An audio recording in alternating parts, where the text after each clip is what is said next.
Hi guys, আসসালামু আলাইকুম। কেমন আছেন আপনারা? আমরা নোয়াখালী বেগমগঞ্জ ৫ নং সোয়াইনি ইউনিয়ন থেকে আমরা আসলে খুবই চিন্তিত।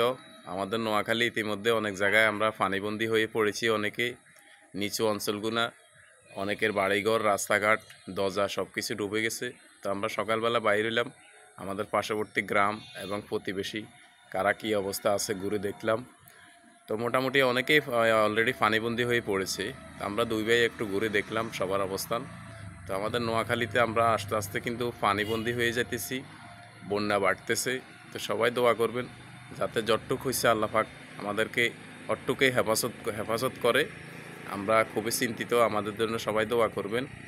আর আমাদের পার্শ্ববর্তী জেলা ফেনীর অবস্থা খুবই খারাপ। ফেনীর পানি যদি আমাদের এদিকে চাপে তাহলে আমাদের এদিকেও বন্যার পানি বাড়তে পারে। তো সব মিলাইয়া এখনও আমরা মোটামুটি আছি, তুলনামূলক এখনও ভালো আছি নাকি? জি। তো পরবর্তীতে যদি পানি বাড়ে তাহলে কিন্তু আমাদের অবস্থাও খুবই আশঙ্কাজনক হবে। এখনো তো পানি বাড়তেছে, এখনও পানি বাড়তেছে, বৃষ্টিও মাঝদির কমতেছে না। অবস্থা খারাপ, মাঝের দিকেও পানি বাড়তেছে, জি। সমনিতেও পানি বাড়তেছে। পাশাপাশি বেগমগঞ্জ উপজেলার নিচু যে অঞ্চলগুলো ওগুলো তো কিন্তু পানি অনেক বেড়ে যাইতেছে, নিম্ন অঞ্চলগুলো অলরেডি ডুবে গেছে।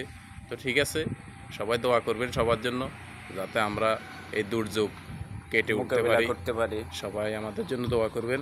আসসালামু আলাইকুম।